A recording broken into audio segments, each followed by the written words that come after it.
What's up, grinders? Welcome back to the channel. So today we're going to be reacting to this video titled Don't do this. Now, in the thumbnail, we've got Matt vs. Japan, Matt vs. the world, Matt vs. the universe, I don't know, Matt vs. the fucking cosmic shadows. I actually saw his video's thumbnail before, but I never got around to watching it. I believe it's actually on my watch later. But since Metatron's already done a react to it, I'm kind of curious to see what they've both got to say, because clearly, based on the title, Metatron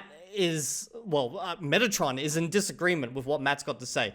So, let's fire off this beast and get started. Hello, number ones, and welcome to Metatron's Academy. Check this out. Your English, you muppets, addiction is killing your Japanese, says Matt versus the world. Interesting framing. Let's see what he means. Let's go. And so I think it can be really helpful. Just put your foot down and make the decision. I'm only going to watch Korean content. And if you make that decision, you just put your foot down and decide, it makes it a lot easier to stop doing that comparison. And it's that comparison itself that's causing all of the pain and the emotional turbulence, right? Because if all you do is watch Korean content, then the question stops becoming, is this better than the English content? And it just becomes, is this the best Korean content I could be watching right now? Or is there better Korean content? And okay, so basically it sounds like we're going to be moving into AJAT territory, you know, Japanese all the time. Which is, if you guys haven't heard about that philosophy, it's been around for a while. It's what Matt originally followed, I believe, before he moved over to different methods. It's basically where you make your entire life about that language. Now, is that a bad thing or a good thing? Well, it really depends on your situation and what you're trying to achieve and in what time frame you're trying to achieve it, and basically, you know, how that's going to impact on you as an individual, but also those around you. So you got to think about that overall. And either way, you're going to be watching Korean content. So even though I work full-time and feel like I have no time to immerse, I find surprisingly that I spend 30 hours per week on YouTube and Instagram alone, according to screen time stats. A lot of passive listening to long-form English commentary and doom scrolling. Man, this is a phenomenal comment to start with. Think about it. I want to take a moment to read it again. Daniel Kim. Oh gosh, as an answer to all the people that say I don't have the time. Oh, I would love to learn this language and get to fluency. I would have done it by now, but I don't have the time. Check this out. Even though I work full time and feel like I have no time to immerse, I find surprisingly that I spend 30 hours per week on YouTube and Instagram alone, according to screen time stats. Yeah, this is just a lack of prioritization on the part of Daniel Kim here, who's written this. Because people have asked me how was I able to handle both my Dreaming Spanish series and my Lingo Pie series, and I'm even playing with an idea of doing another series while working full-time. How is that possible? That's the answer right there. Because if you look into where you spend a lot of your time, you actually find you waste a ton of time, okay? So like this person here, 30 hours per week, that's an insane amount of time you could dedicate to learning a language. The question is, do you actually want to do it? Because it's the same question I posed to myself around my future fitness journey, which I've spoken about on this channel before. I am currently in the process of slowly, mentally ramping up to the idea that I'm going to do some type of public challenge in the future. But first, I want to read up on everything that would be involved around that. And I know, like, historically, I could have done it at any time. It's just I didn't prioritize it. But I'm going to have to start prioritizing it more. But the point is, if you pick up your phone and you just look at your screen time, I guarantee you guys, most of you guys have burnt a lot of time. You probably lost like 10 hours to just watching my content in the last week. Please don't unsub. I love you guys. You can unsub from everyone else. Delete Instagram. Fuck Instagram. I don't have an Instagram, so you can get rid of that. I approve the removal of Instagram and every other social media account apart from YouTube because it's educational. And I'm an educational guy. And I help you with your education. Okay, let's continue. So, brother, really is a matter of priority, isn't it? I love the beginning of this video already. Because at the end of the day, this is real. Every time we say, I don't have the time, it's an excuse and we need to stop saying it. And I myself am guilty of it. I am guilty of it. Up to, not too much. I mean, I don't spend a lot of time on language learning. But recently, with a newborn baby, with, you know, all the other things, I passed my US citizenship test. So that required a lot of time to study, of course. And then all the channels that I run. I bet if I could see this, how many hours per week I spend doing something like doom scrolling. Maybe, I mean, doom scroll, I don't do it on Facebook anymore. I stopped. I feel like a former addict. Yeah, I don't use Facebook either. But I actually do most of my just random English watching as part of these videos. That's when I do it. If I'm not doing this, I'm either doing a language or I'm doing something else, maybe something with the wife. But I'm just not on YouTube. So like everything I watch is pretty much either recommended to me as I sit down and I want to do a react to something, or it's been recommended in the Discord by, you guys, the community. You burn a lot of time when you just randomly just on YouTube. Again, I should really not be making this video. I'm like convincing all of you guys to just stop using YouTube unless it's in your target language. What's your target language? Is it Esperanto? Mi povas helpi vin. Mi povas paroli Esperante se vi dezirus. Maybe it's Chinese. 我会说中文。我可以现在我们可以讨论什么话题啊？现在我们讨论最好学习方法，最好学习语言的方法。Fuck man, swapping the English Chinese really did me then. Okay, let's continue. I stopped. I do it on X, but then again, I post on X and I make money. So that is work. When I scroll through things, I find something, save it for later, and then I post. It's work, I'm making money. I 100% guarantee that there are videos that I watched in English and I could have watched something else in Mandarin. We need to be honest with ourselves. Don't lie to yourself. When you say that you don't have time, you gave time to something else. Well, apparently this guy is recognizing that they do have time. And I feel like if I wrote this message, I've already answered my own question. Oh, I do have time. I just choose not to utilize this time. These are mostly subconscious, coping, distracting behaviors that default to English. And unfortunately, the topics I'm interested in are much better in English. Geopolitics, language learning, comedy. Yeah, okay. I would say the topics are not much better. It's just obviously you don't understand the language to that degree to be able to watch that. Like I tried watching some geopolitics stuff in Chinese, and yeah, there's YouTube channels that deal with that. Of course, most of them are out of Taiwan, or funnily enough, there's like one out of New Zealand or something. But like you can find all of these topics. It's just obviously you're not at that level yet, which means that you can't enjoy it. And that's the sucky suck part. You just got to push through it until you can get to that. Like for me, I try to speed run getting to gaming as fast as possible. It doesn't matter if everything else in the language is like freaking shit.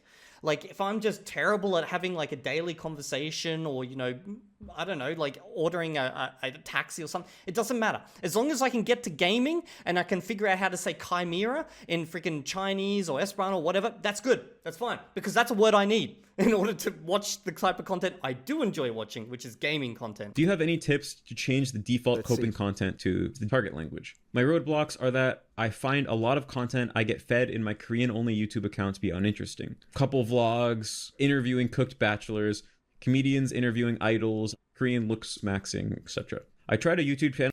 Obviously, English will always have more content than most of these other languages. Like I've spoken about this before with Chinese, where there's generally a lacking of sci-fi content and things related to that type of stuff. But if you do search, there is content. Like I've found stuff and I watch it, but the biggest problem for me at the moment is just my own level within the language is not quite there to enjoy it. So what I do is I just watch it anyway and just then grind it.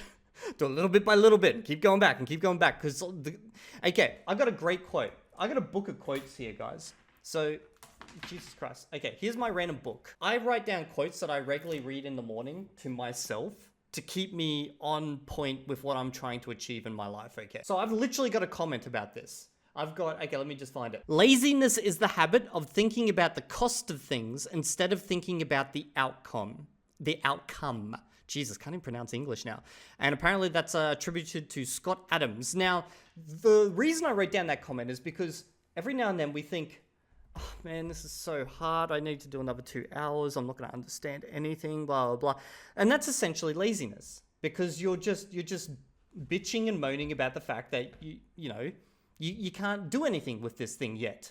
But that's because you're thinking about the cost of things as opposed to the outcome. The outcome is eventually you will be able to do those things. And I know that's true for myself because I did them all in Esperanto. I went through the whole moaning period like all of you guys and probably like what I've done multiple times on this. Literally, I've got videos where I moan about this in Spanish and freaking Chinese and stuff. But like, I'm literally starting to get to that point, both in Spanish and Chinese, funnily enough, right now, where I can start enjoying the content for the sake of the content. And that is the best feeling in the world. You just need to grind past that laziness point. Stop thinking about the current, this sucks, and go for the whole, well, eventually I'm going to freaking love this because I'm going to get exactly what I want in the end. That does geopolitical commentary, but it's not as good. And every time I hear a string of transliterated English proper nouns, I feel like what I'm doing is silly. I think a lot of people feel something very similar, including me. This is something that I struggle with too. So first of all, it sounds like you've barely gone past the first layer of Korean YouTube.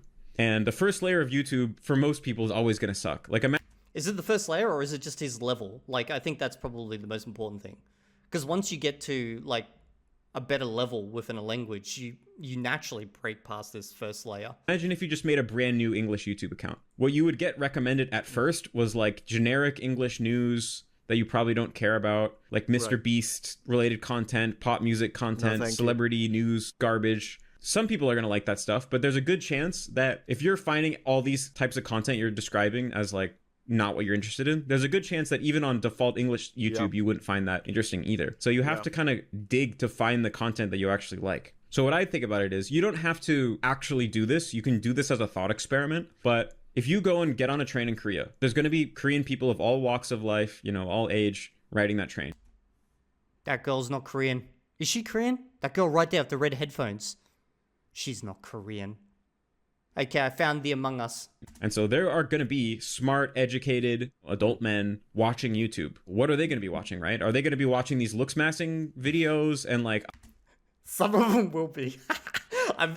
I do that every now and then when I'm on the train. I sit there and I did the side-eye peek at what people are watching, and you'd be surprised what some people are watching. Hey, like, you'll see a businessman and he's like formally dressed older guy, and what's he watching? He's watching someone who's just like smashing the gym, just working out, pumping his muscles, and then you'll look up and down the guy and you're like, oh, he's living through that guy. Come on, mate. If you want to be him, go to the gym, make it happen. I feel like at that moment I should just start, becoming their unwanted assistant in this matter. What was the word I used yesterday? Accountability partner. Jesus Christ, English. Idols doing new workouts.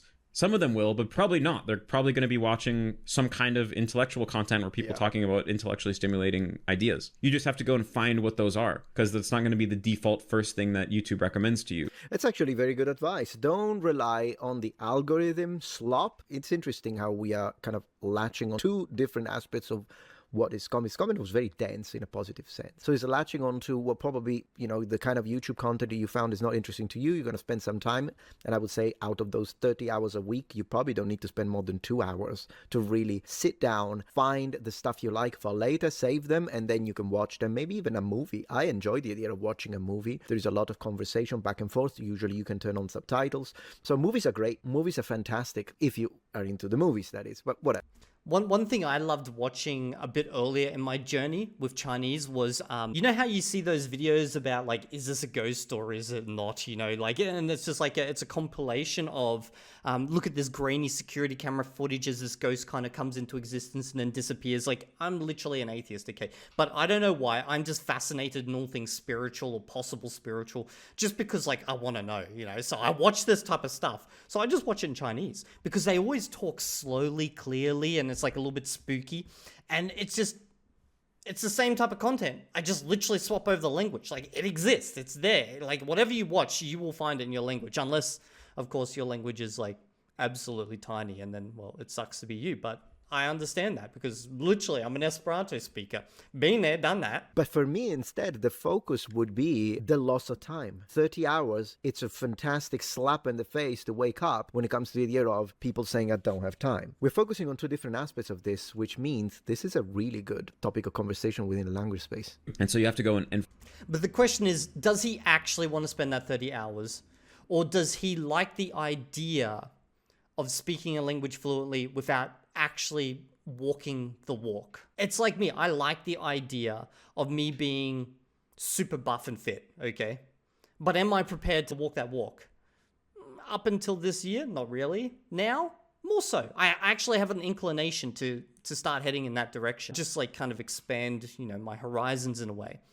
But at the end of the day, it just comes down to, like, do you actually want to do this? Like, if you do, you're just going to do it. Find out what those are. You shouldn't just try to replicate your English interests in Japanese. Right. You should try to kind of find new interests that are unique to the target language. For me, I would say start with whatever your interests are and then let it naturally expand out from there. Obviously, don't go like purposely trying to find something that you've never watched before just for the sake of, argument type of thing. I don't think that's what Matt's saying, but like, I'm just adding on to it. Like, this is some of, like I mentioned, I spent a lot of time watching Japanese YouTube this week when I was sick in bed. Okay. And a lot of what I was watching is stuff that I wouldn't watch in English, but I still really like. For example, I have an interest in Japanese literature I don't really like reading Japanese literature that much, but I like the concepts of Japanese literature. Like I have the intellectual curiosity of like, what do the most famous and like well-regarded Japanese authors write about? What are the topics that have like persisted throughout time? What did they do that made them so famous? Like what did they do with the Japanese language that was unique? Something I like to do is I've done this a tiny bit in Spanish, more so in Mandarin Chinese, is I like to watch videos about Esperanto in Mandarin Chinese where they talk about, you know, like the history from their country's perspective, because like sometimes you don't get that content in Esperanto because it's for their local audience and it's trying to convince people to come learn Esperanto, but like I like just watching that type of content. For example, That's kind of interesting from an anthropological standpoint. What do the Japanese as a whole find interesting, or when it comes to higher percentages of the population? I always really liked Murakami Haruki. Oh, yeah. I haven't really read him in a long time, although watching these videos have made me want to try reading him again for the first time in many years. I stumbled across a lot of videos of Japanese people talking about Murakami Haruki and discussing what makes him unique and how the topics that he wrote about changed throughout his career. You know, there's lots of people analyzing Murakami Haruki in English, Wow. but those people haven't actually read his original writing. And part of what I found so fascinating was the specific way he used the Japanese language. So I want to hear Like, for example, in Esperanto, I like reading about Moto, which is a religion out of Japan, but they actually, like, Esperanto is part of it's kind of hard to say. It's basically the Latin of their language, of their religion, okay? So they've written a lot of text in Esperanto, but it's about Japanese life. So I like reading that stuff in Esperanto. Japanese people that actually read it in the original, compare it to other literature written in Japanese.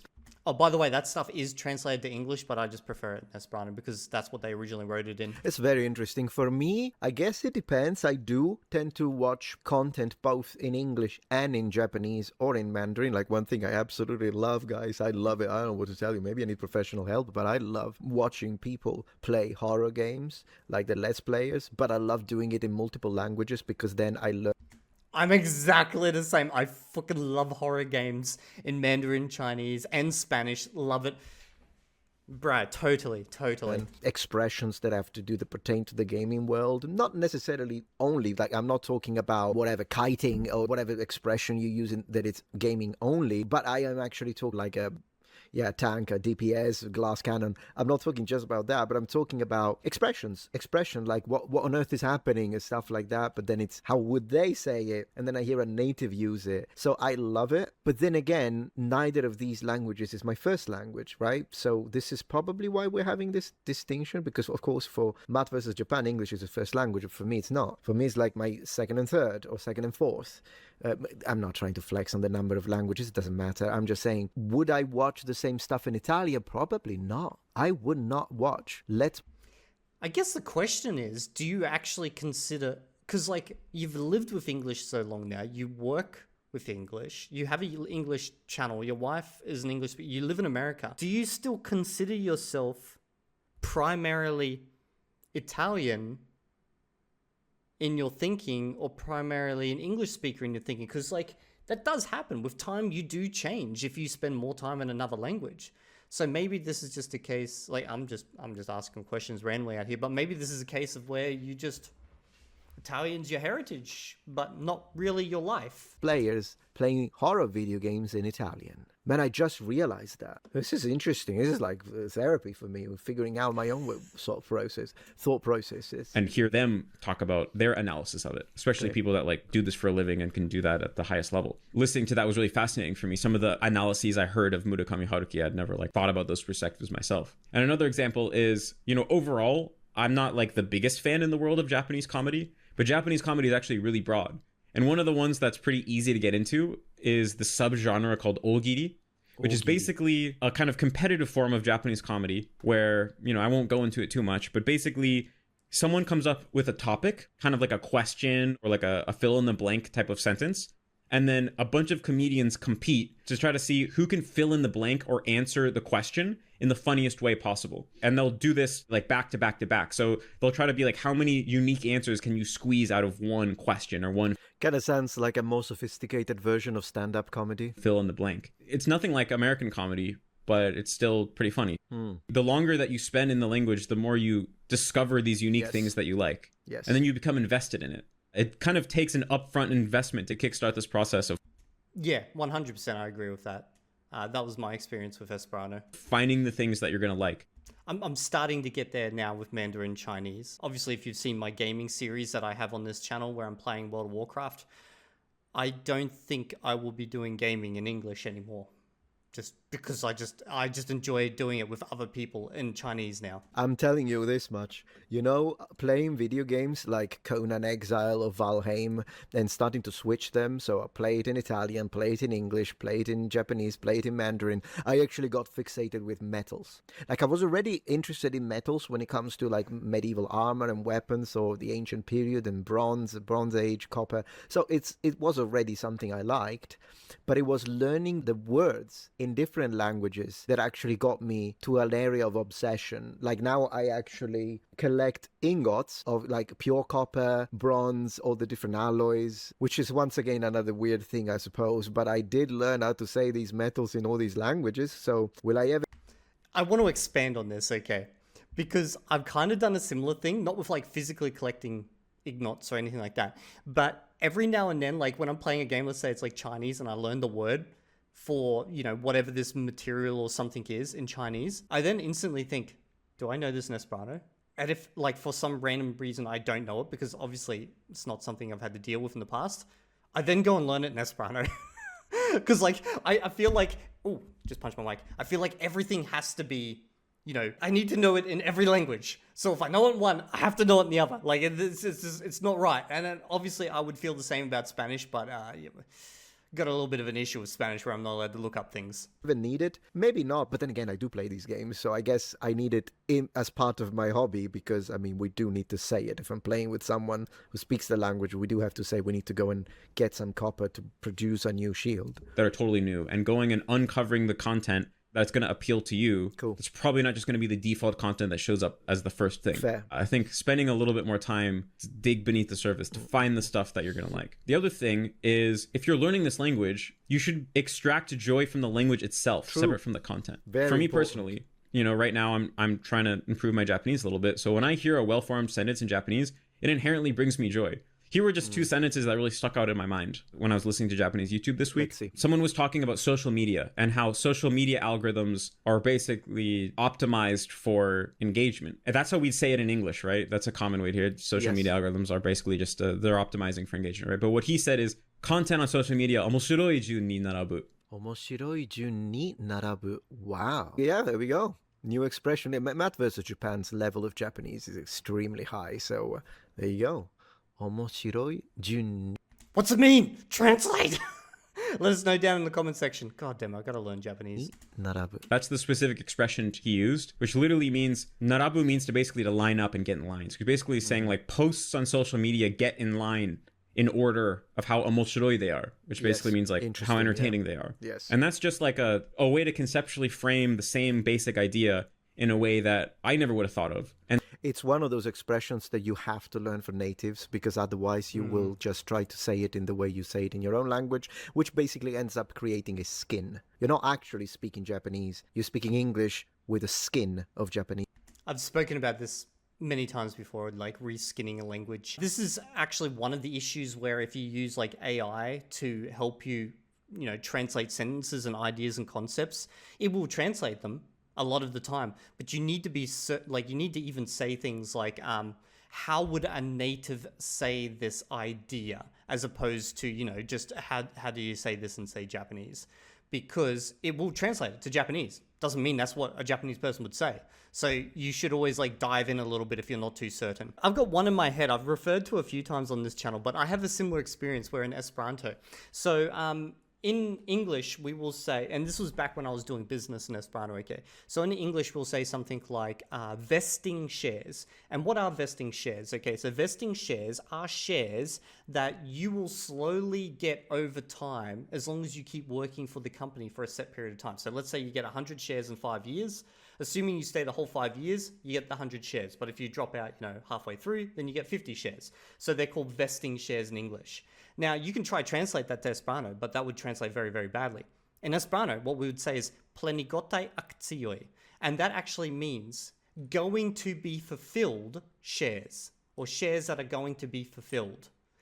I love that. Like, it's it actually makes more sense than the English vesting, you know? It's very logical in how it works. And that's one of those little things that just randomly, I still refer to this day, because it's like, it's just a nice little thing. It's like, oh, that's very logical. I like it. Let us know down in the comments section if there's anything from your language that you've been learning where you're like, damn, that's a cool way of thinking about things. So that I just talked about Ogiri, like Matsumoto Hitoshi, which is like one of the most famous comedians in Japan, was making fun of the other guy who's really bad at this particular form of comedy. And he used this expression that I just thought was so funny. もし大喜利好きの動物がいたら陣内のとこには寄っていかない。Which is like a really ridiculous thing to say. But he was like, if there was an animal that liked comedy, this animal wouldn't go anywhere near you. He's basically just saying like, you're not funny. It's more funny in Japanese because nani nani zuki no dobutsu is like kind of something you would say of like, this dog loves this type of meat or something, right? So if he smells this type of meat, he's naturally going to go towards you. But just framing it in this thing of like, yeah, if there was an animal whose favorite thing was this particular form of comedy, then this animal wouldn't go anywhere near you because you're not funny. You can't really translate the humor, but it's just like a super creative way of like, how would you even think? That's true. How would you even think, well, that guy's a pro? I wonder if he had prepared it before, because that's quite articulate, isn't it? To say that. I inherently get joy about that because first of all, like speaking this language, I'm viewing it almost like a sport that I participate in myself. If you care about and appreciate the language, then listening to articulate native speakers should feel like you're basically watching Olympic athletes compete in your favorite sport. One thing I do want to point out, though, is Matt's obviously at a very high level. So is Metatron. Okay, so they can enjoy it at this level, which comes down to that quote I was reading earlier about, you know, thinking about the cost of things as opposed to the outcome. When you start out, you will find some ways to enjoy things, and that's probably the best way to go forward, is to try find ways to enjoy it as you progress. But there is going to be times where you're not getting enjoyment out of it, yet you got to think about the outcome, what you're trying to achieve, and push through those moments. Because there's been moments in my Spanish journey where I haven't liked it at all. Because like literally I'm using a methodology which I guess is not something I would have traditionally gone for. But I found ways to make it enjoyable, but I've also had other days where I've just had to grind. And it's the same with Mandarin Chinese. Even though I'm using methods that I prefer a lot more, there's still days where I just need to grind it. But eventually, and not too far in the future for both of those languages, I'm going to be able to fully enjoy it, just as these two young chaps here are. That's excellent analogy. I would say, of course, all of this is for very advanced learners. I mean, I guess there's nothing wrong with learning some very Exactly what he's saying there. specific special expressions that are very high level, even though your general level is still intermediate. I personally wouldn't do it if you're a beginner, because then you're going to say one sentence or one expression extremely well, but then Yep. you're going to butcher everything.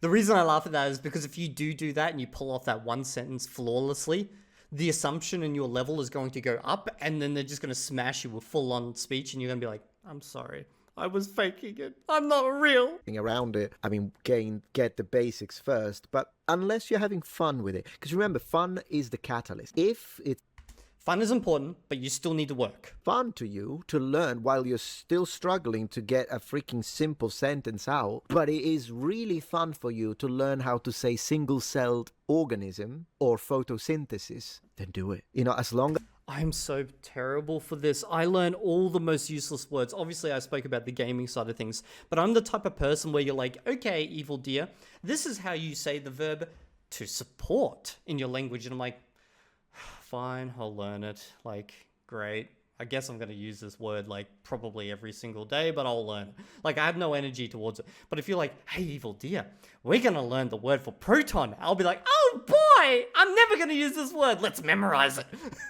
it keeps you, as long as it doesn't frustrate you, and as long as it doesn't become your only focus, and you know how to say photosynthesis in Japanese, but then you don't know how to say I'm hungry, then there is a bit of a problem with prioritization. Yeah, that's... I face this is an actual battle that happens with me all the time. If you saw my old Anki decks, you'd look at half the cards in there and you'd be like, do you really need this? Evildea, do you really need this word right here?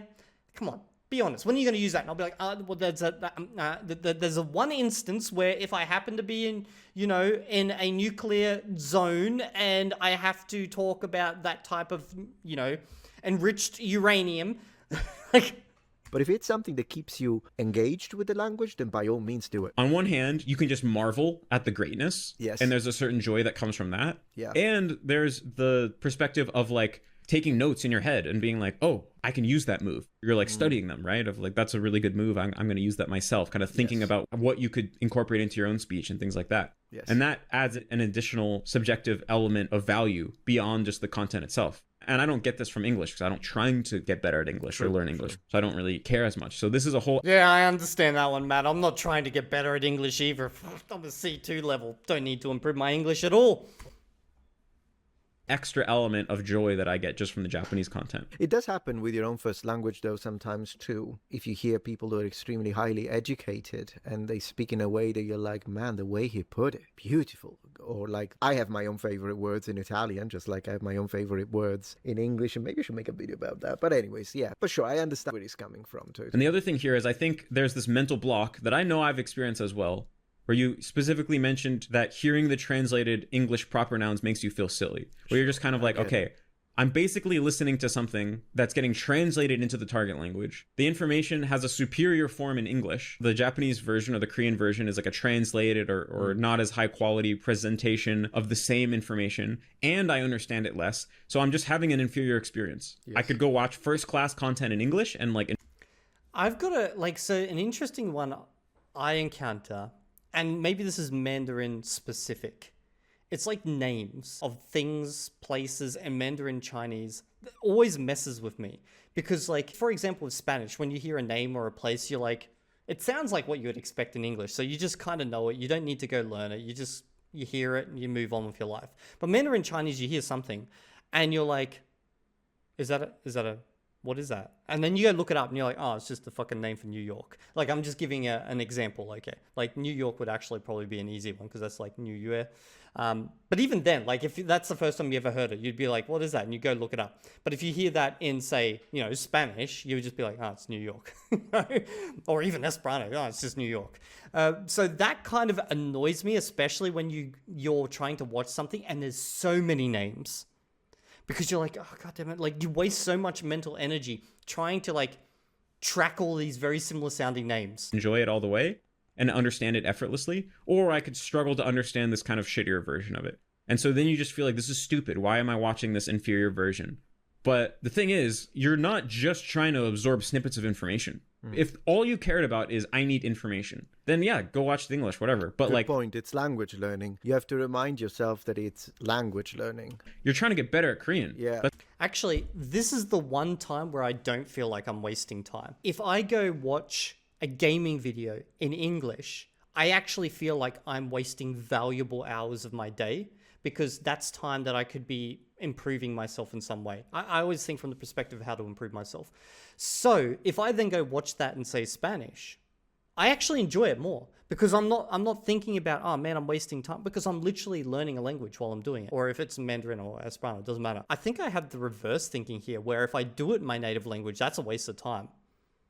So I should do it in another language so I'm not wasting time. I'm actually getting something additional out of it as well as pleasure. That's the whole point of this whole thing, right? That's why you're here in this community, why we're talking about this.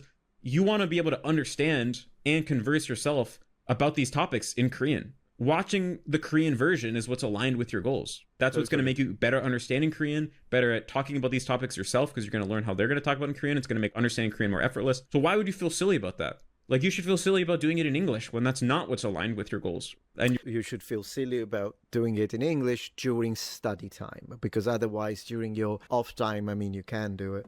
Pretty good video though. We're going to give him a like. I'm not putting myself top, but there we go. I gave him a like. Pretty good video. And okay, yeah, I agree. That was actually a pretty good video. I thought Matt was going to say something that just annoyed Metatron, and Metatron went on a rampage. But apparently, no, I agree with pretty much everything there. Obviously, I've got slightly different ways of looking at things overall.